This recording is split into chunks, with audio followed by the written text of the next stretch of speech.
Buenas tardes, ¿cómo están? Bueno, les voy a robar unos minutos. Ustedes vienen a escuchar a Javier, pero les quiero robar unos minutos para contarles, robar en el buen sentido. Quiero contarles que hoy es el aniversario del fallecimiento del general Julio Argentino Roca, que es conocido por todos nosotros por varios hechos.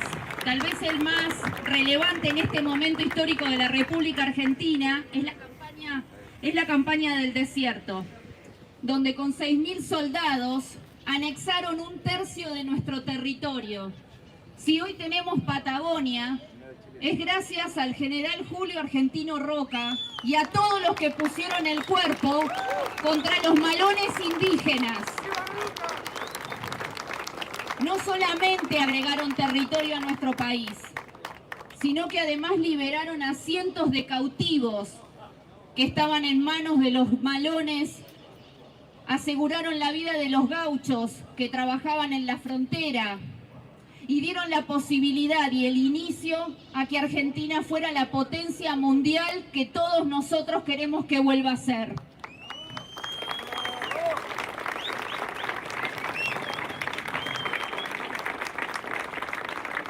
Julio Argentino Roca, en el inicio de sesiones de su primer presidencia en 1881, hace exactamente 140 años, abrió las sesiones del Congreso y dijo 3 conceptos: que quería una Argentina con paz, con orden y con libertad. Hoy no tenemos paz, no tenemos orden y no tenemos libertad. Y yo vengo a proponerles una meta, un sueño, que recuperemos la Argentina a la que todo el mundo quería emigrar. Que recuperemos la Argentina que fue el granero del mundo. Que recuperemos la Argentina que fue potencia mundial y donde extranjeros,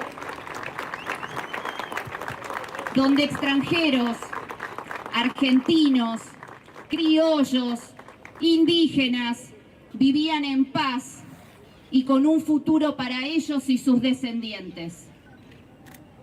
Antes de concluir, me gustaría recordarles que es nuestra función no solamente hacer de Argentina el gran país que fue, sino luchar para que eso suceda. Esa Argentina fue iniciada por uniformes, por civiles. Y a nosotros, en un debate, nos dicen que pertenecemos a la peor de las castas, la casta militar. Y yo quiero decirles que yo estoy del lado de los soldados que le dieron la independencia a este país. Estoy del lado de los soldados que lucharon en Malvinas. Estoy del lado de los soldados como el capitán Cáceres, que bajo las órdenes de una presidenta constitucional luchó contra los terroristas del ERP en el Monte Tucumano. Estoy con los policías que cuidan nuestras vidas en las esquinas. Estoy con los marinos y con los prefectos que custodian nuestro mar argentino. Estoy con los argentinos que están en la Antártida. Antártida, cuya presencia permanente comenzó también en el gobierno de Roca. En el gobierno de Roca, además, se unificó la moneda. Se federalizó realmente nuestro país, frenando todas las aspiraciones porteñistas. Ese es el país que les invito a hacer, con Javier Milei, con La Libertad Avanza y con todos ustedes. Muchas gracias.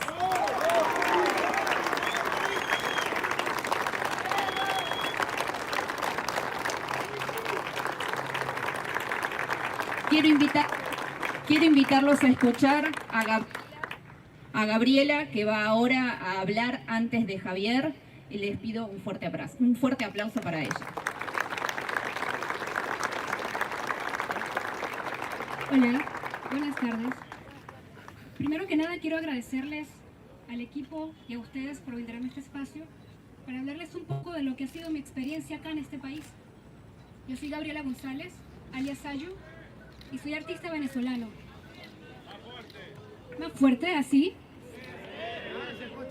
Bueno, soy Gabriela, les decía que soy artista venezolano y les quería contar lo siguiente.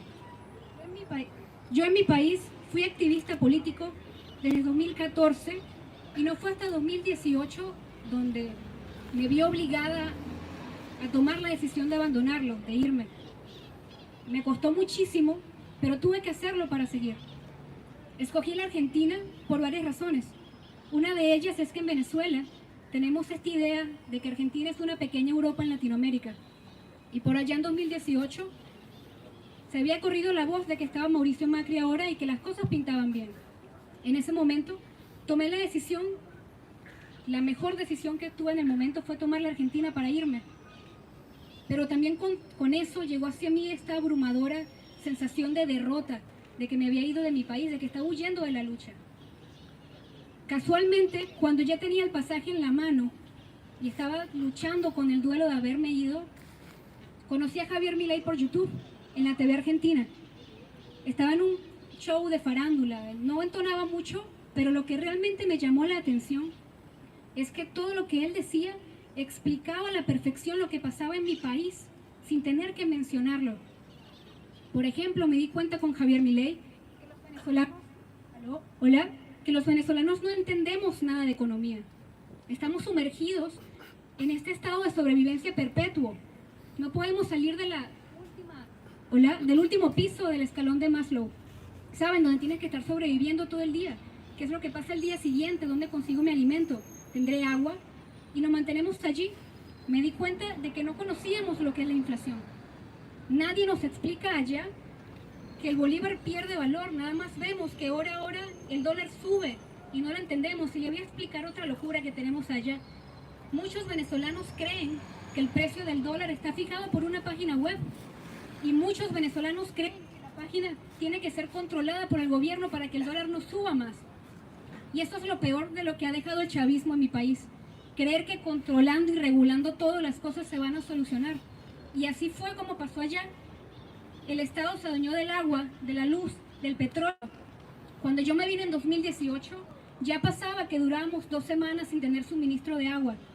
Solamente los afortunados entre comillas, que teníamos tanques de agua en nuestra casa, podíamos usarla cuando no llegaba. Cuando no llegaba, teníamos los vecinos que organizarnos para comprar otra, una cisterna que llegara a la calle. En algunas partes de Venezuela hay 4, 10 horas sin suministro de electricidad. Yo también lo sufrí. En algunas partes del país no saben si al día siguiente va a llegar la electricidad. Yo recuerdo pensar cuando llegaba la electricidad, ojalá que dure al menos 3 horas para yo cargar mi teléfono, mis powerbanks y así poder luchar hasta el día siguiente que vuelva a llegar. Y así nos manteníamos día a día. Venezuela, el país que exportaba petróleo, tiene que importarlo y lo importamos desde el Medio Oriente de muy mala calidad. Mi madre está allá y cada 3 o 4 días tiene que hacer la fila la noche anterior para surtir gasolina y en la mañana siguiente ver si le va a tocar un número para surtir. Porque nada más puedes surtir ahí mismo si conoces a un militar, si estás enchufado como lo llamamos, o porque pagues en dólares para poder saltarte la cola. Yo les decía que en aquel momento tomé la decisión de venirme para la Argentina porque era la mejor decisión que pude tomar en el momento. Y hoy estoy segura de que fue así, fue la mejor decisión que pude tomar. Al llegar a la Argentina, con la esperanza de haber escuchado a Javier Milei, también me topé con personas maravillosas, honestas, frontales, y luchando acá por las ideas de la libertad. Y yo estoy muy agradecida con el trabajo de Javier Milei, con el trabajo de los libertarios, el trabajo de los liberales, de difundir las ideas de la libertad. Y fue gracias a Javier Milei que llegaron a mí, estando en aquel país. Les quiero agradecer a todos por brindarme este espacio y por acompañarme en la batalla, en la lucha, y también por luchar por evitar la falsa grieta que fue lo que destruyó mi país. Gracias por brindarme este espacio. Gracias a Javier Milei. ¡Viva la libertad! Gracias. Bueno, muchas gracias, Gabriela. Está Javier acá atrás. Necesitamos que lo reciban y que se enteren todos los vecinos. ¿Los aclaro? Ahora el economista más importante de Latinoamérica. Claramente lo acaba de contar Gabriela, está pasando en toda Latinoamérica, está pasando en el mundo. Está todo el mundo hablando del fenómeno Milei. Un fenómeno que está acompañado de ideas, un fenómeno que no es un político como algunos quieren hacer creer. Porque un político no viene a dar clases de economía de esta manera a una plaza y convoca a tanta gente. Hoy acá tenemos al gran Javier Milei. Justo que quería hacer presentación, me quedé el micrófono. Hoy tenemos acá al gran Javier Milei, por favor, recibámoslo con un...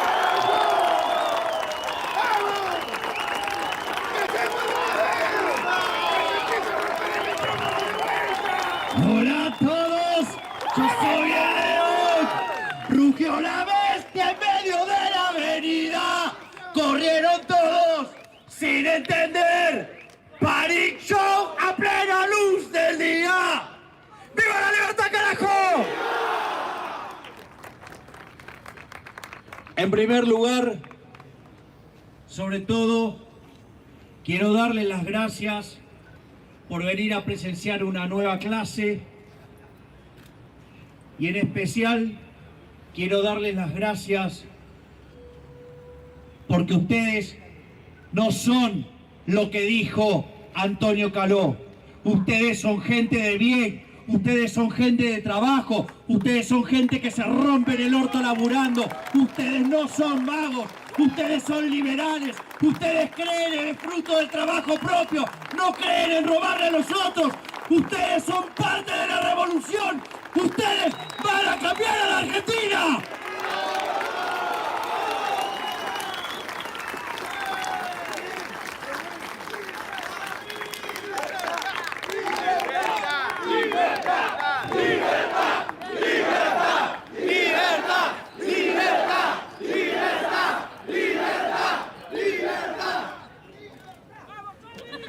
Le vamos a explicar a ese señor que como liberales que creemos en el respeto irrestricto del proyecto de vida del prójimo, basado en el principio de no agresión y en defensa del derecho a la vida, a la libertad y a la propiedad, nosotros creemos que debemos vivir del fruto de nuestro trabajo, que nosotros no tenemos derecho de apropiarnos del resultado del trabajo ajeno. Por lo tanto, señor Caló, usted está equivocado. No podemos ser vagos porque si no nos vamos a morir de hambre. Y si estamos acá vivos, es la muestra de que usted está equivocado.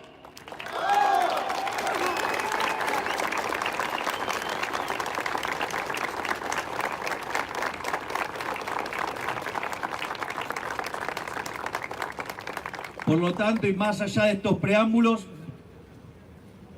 a diferencia de otros lugares que se va en micros o por choripanes o por empleados públicos que los fuerzan a ir para que hagan un poco de bulto, acá, digamos, nos congregamos para hablar de economía y para tratar de ampliar nuestros conocimientos para que justamente los políticos no nos puedan robar.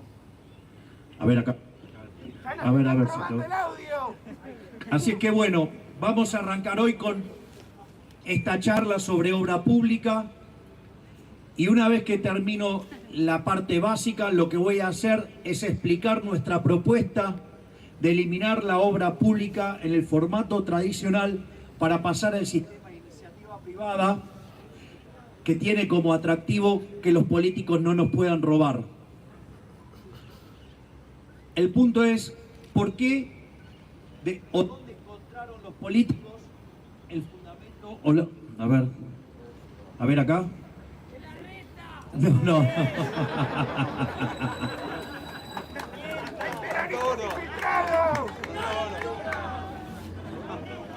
Acá. A ver.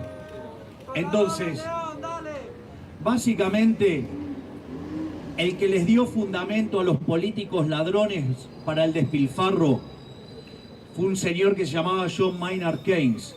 En ese libro, digamos que se lo conoce como la teoría general, donde básicamente lo que dice es que el producto bruto, es decir, el valor de los bienes y servicios que produce una economía, en un determinado periodo de tiempo, está dado por un multiplicador que multiplica el tamaño de la inversión. Y supuestamente entonces, si ustedes aumentaran la inversión financiada con emisión monetaria, eso generaría el milagro de la multiplicación de los panes. Es decir, cualquiera se daría cuenta que eso no tiene sentido. Es decir, lo voy a hacer con un ejemplo numérico para que se vea con claridad. Supongan que ustedes tienen una economía que tiene un producto de 100, 80 es consumo, ¿sí? Y 20 es inversión. Ustedes podrían decir que, digamos, 5 veces la inversión es el PBI. Ahora, ¿cuál es el problema? El problema... A ver, ahora... A ver, ¿en dónde radica el problema con esto? Que cuando el político quiere estimular la inversión, aumentando el gasto público, lo financia de la manera que lo financia, que ahora también lo vamos a discutir, supongamos que lo financia con emisión monetaria, creen que pueden, digamos, replicar el milagro de la multiplicación de los panes, porque con solo imprimir papel van a hacer subir el PBI. Dice, bueno, si nosotros llevamos la inversión de 20 a 40, vamos a tener un PBI de 200. Y eso es falso, porque en realidad, cuando ustedes quieran generar ese nivel de inversión, va a haber que financiarlo. Y como ustedes están produciendo 100, lo único que va a terminar generando es un desastre inflacionario, tal que se redistribuye ingresos desde los que menos tienen hacia los que más tienen, para que se genere el ahorro que financie esta nueva inversión, con lo cual el consumo va a terminar cayendo en 60, y además van a estar generando una estructura productiva desequilibrada que a la postre además se va a caer porque no es natural. Por lo tanto, acabamos de demostrar que la base del keynesianismo, que es el multiplicador, está mal. Acabamos de mostrar cómo, digamos, el mecanismo por el cual utilizan los políticos, supuestamente queriendo ayudar a los pobres, lo único que hace es multiplicarlos. Pero, sin embargo, basta la reta. A pesar de estos errores técnicos, teóricos y empíricos, los políticos lo siguen haciendo. ¿Por qué? Porque roban con la obra pública. Es decir, y cuanto más le gusta la obra pública al político, es mayor signo de que es más corrupto. ¿Por qué? Porque de ahí es de donde muerde. Entonces, lo que vamos a hacer ahora es un pequeño análisis de cómo funciona la idea de la obra pública, puesta en un contexto correcto, y después vamos a pasar a analizar nuestra propuesta de pasar a un régimen de iniciativa privada a la chilena. Respecto a cómo respecto a cómo funciona, el punto es el siguiente: cuando ustedes quieren aumentar la obra pública, esa obra pública se tiene que financiar con algo. Entonces, por ejemplo, si ustedes lo financian con impuestos presentes, ¿qué es lo que van a estar haciendo? Van a estar castigando a las generaciones presentes, les van a estar quitando capacidad de consumo en otros bienes, y todo lo que ustedes terminen expandiendo con la obra pública lo van a estar contrayendo en otro sector de la economía. Por lo tanto, la ganancia en eso es neta, es nula. La otra alternativa es que ustedes lo financien con deuda, o sea, un mecanismo absolutamente inmoral, porque básicamente lo que ustedes están haciendo cuando toman deuda son lo que se llaman impuestos futuros. Por lo tanto, o sea, también, digamos, o sea, lo que van a estar haciendo es generar impuestos, pero van a estar generando impuestos sobre generaciones que quizás todavía no votan, o sobre generaciones que quizás ni siquiera nacieron. Por lo tanto, además es profundamente inmoral, porque ustedes le están pasando la cuenta de la joda de hoy a las generaciones futuras, con lo cual es absolutamente inmoral. Y la otra alternativa es financiarlo con emisión monetaria. Obviamente que cuando ustedes hacen el financiamiento monetario se produce una pérdida del poder adquisitivo de la moneda, y eso, digamos que es la inflación, básicamente es un impuesto que es profundamente regresivo. En el caso de Argentina, ese impuesto pega entre 25 y 30 veces más fuerte a los sectores más vulnerables de la economía. Por lo tanto, es altamente regresivo. Y no solo le pega a los más vulnerables desde este lado, sino que además, como distorsiona el funcionamiento del sistema de precios, eso lo vimos en la clase de inflación. Fíjense que lo que es, la inflación es al sistema de precios lo que el ruido a una comunicación. Por lo tanto, cuanto más inflación haya, el sistema de precios va a funcionar peor y la economía va a funcionar peor y vamos a tener un peor nivel de vida. Y eso también está cuantificado. En la época que Sturzenegger era presidente del Banco Central, se hizo una estimación de cómo pegaba la inflación en el crecimiento. Y eso se obtuvo que era 1,58. ¿Esto qué quiere decir? Que si uno corrigiera eso en la historia monetaria argentina, hoy tendríamos que tener un PBI per cápita como el de Estados Unidos. Por lo tanto, este verso de la emisión monetaria, la inflación multicausal, la obra pública y todo este programa keynesiano, lo único que hizo a la Argentina es empobrecernos. Ustedes piensen que desde el año 1900 en adelante, nosotros arrancamos, si ustedes pusieran el PBI per cápita de Argentina en base 100 con el que tenía Australia, hoy respecto a Australia perdimos al tipo de cambio oficial un 75% y al paralelo 87,5%. Es decir, una situación verdaderamente escandalosa y decadente. Es más, en los últimos 120 años tuvimos 17 crisis y de esas 17 crisis, 15 tienen origen fiscal. ¿Sí? Es más, desde el año 50 en adelante, la mitad de los años vivimos en recesión, justamente por lo que es la política fiscal alocada que tiene Argentina. De hecho, de los últimos 120 años, en 110 tuvimos déficit fiscal. Es decir, que la única política persistente en Argentina y que nunca cambió es la política del déficit fiscal. Y por eso, de ser el país más rico del mundo, hoy al tipo de cambio paralelo estamos 120. Es decir, somos un país que está debajo de la mitad de la tabla. Es decir, somos un país que tiene destino de pobre. Entonces, la verdad es que no funciona en lo teórico, no funciona en lo empírico. Bueno, pero como les decía antes, a los políticos les gusta porque de ahí pueden robar. Es decir, cuanto más le gusta, es más, cuando el político más le gusta de la obra pública y todo, más corrupto es. O sea, entonces empiecen a ver, digamos, a quiénes son los fanáticos de la obra pública para darse cuenta quiénes son los más ladrones. A raíz de esto, lo que nosotros estamos proponiendo es el sistema de iniciativa privada a la chilena. Y esto es muy importante porque básicamente, ¿cómo funciona el mecanismo este en Chile? Se presenta un privado, cree que, por ejemplo, puede hacer una ruta desde este banco hasta aquella bandera. Y, digamos, entonces hace unas evaluaciones preliminares para ver si tiene sentido ese proyecto. Una vez que tiene ese proyecto, se presenta al Ministerio de Obras Públicas y le presenta esta idea para hacer esa ruta, por ejemplo.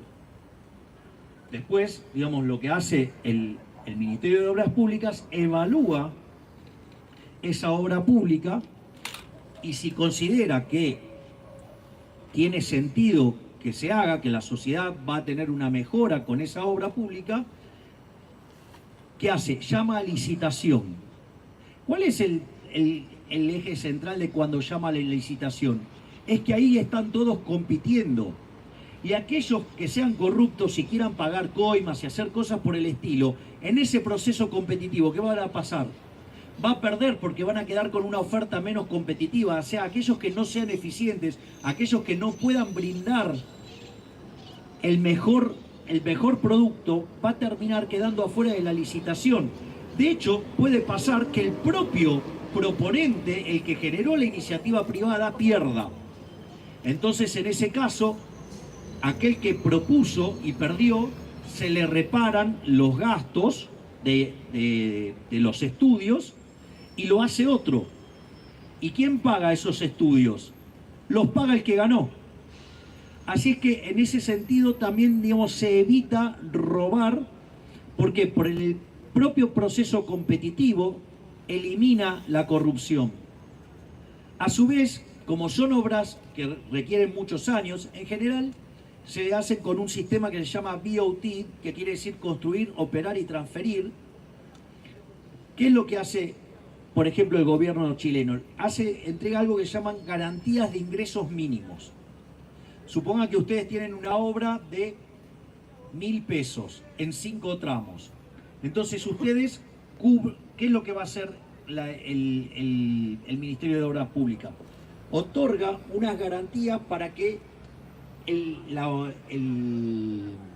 proyecto pueda funcionar aún si le va mal, donde el único que pierde es el privado. Entonces, por ejemplo, ustedes tienen que cubrir esa obra. Hacen la primera parte, por ejemplo, 200 pesos, y se les entrega un certificado por esos 200 pesos. Ustedes van al mercado, lo venden, y con esos 200 pesos que ahora recolectaron en el mercado, o un poco menos, van y hacen la segunda parte, y así hasta que lo terminan. En ese mecanismo, ¿saben cuántas veces en 40 años falló un proyecto en Chile? Solamente una vez, que fue el caso del puente del Chacao, porque básicamente el puente lo tenían que hacer de hierro, y ¿qué es lo que pasó? Subió el precio del hierro a niveles estratosféricos, fue inviable hacer ese proyecto. De hecho, ahora están pensando, digamos, volver a hacerlo. Entonces nosotros no nos quedamos con la propuesta a la chilena, también hicimos una mejora que la tomamos del caso de Perú, donde en ese caso lo que tienen en los contratos de Perú son lo que llaman cláusulas de way out. Entonces, cuando respecto a lo que se esperaba hacer hay un primer desvío, ese desvío lo cubre el sector privado, el segundo desvío lo cubre el sector público, y si excede, el sector público determina si esa obra sigue o no adelante.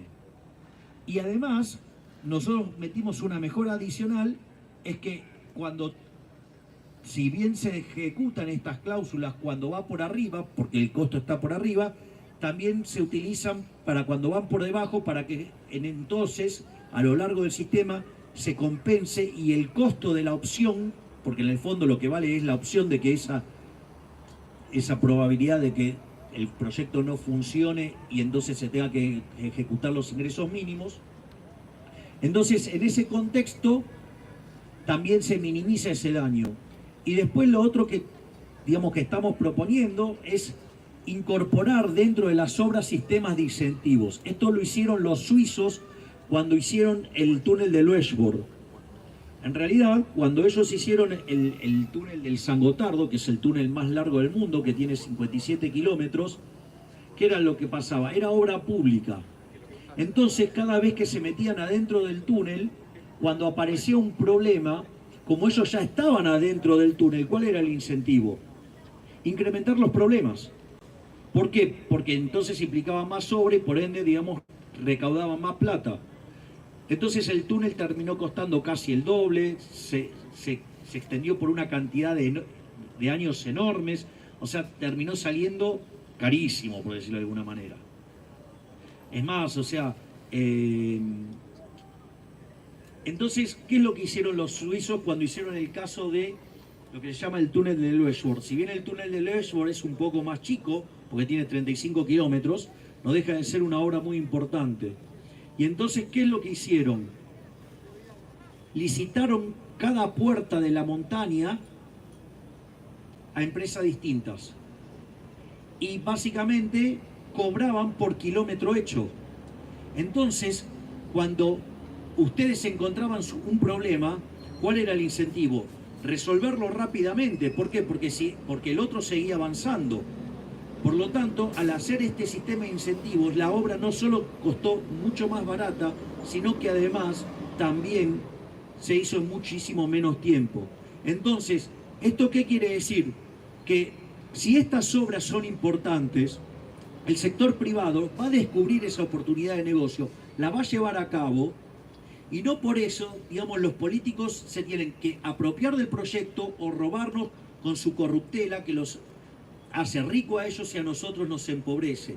Por eso nosotros proponemos este sistema, que es el sistema de iniciativa privada la chilena, ahora ya lo saben, con las mejoras peruanas y con el sistema de incentivos, ¿sí?, de los suizos. Por lo tanto, hay otra forma de hacer política, hay otra forma de hacer proyectos y que no implique robarle a la gente. ¿Saben cuál es el problema? A los políticos esto les parece inviable. Es mentira que es inviable, porque en Chile funciona bárbaro. El problema es que ellos no quieren dejar de robar. Por eso es como siempre les estoy diciendo en todos lados, nuestra batalla es una batalla moral. No solo por lo que no vamos a hacer, que no vamos a subir los impuestos, no vamos a crear nuevos impuestos, no vamos a ir contra la libertad, la propiedad y la vida, sino que además vamos a enviar proyectos, ¿sí?, que minimicen la corrupción y que tiendan a hacerla cero. Por lo tanto, digamos, no solo es eliminar el Banco Central para que se termine con el robo del impuesto inflacionario. Vamos a ir contra la obra pública para que se termine el robo, el choreo de estos políticos delincuentes que se enriquecen con la obra pública.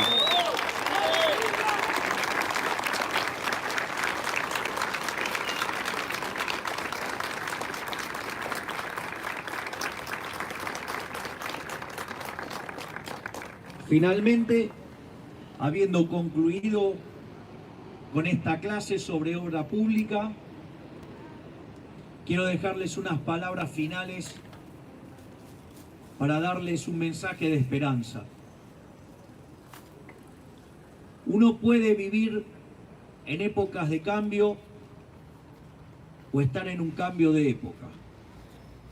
Cuando ustedes están en épocas de cambio, los cambios fluyen naturalmente y de manera suave, digamos, casi imperceptibles.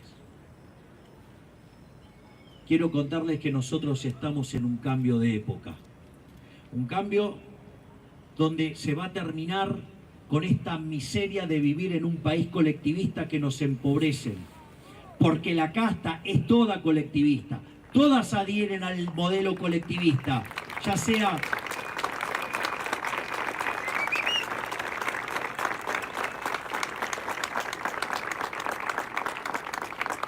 aquellos que abrazan el modelo colectivista y quieren ir al resultado castrochavista a velocidad supersónica, los que van en un Fórmula 1 insultando al resto, a pura chicana, o digamos los que van a velocidad de caracol con buenos modales.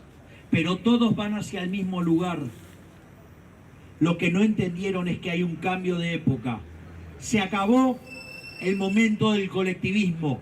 Llegó el momento de las ideas de la libertad. Avancemos hacia la libertad. Avancemos hacia la prosperidad. ¡Viva la libertad, carajo! ¡Viva la libertad, carajo! ¡Viva la libertad, carajo! Muchas gracias.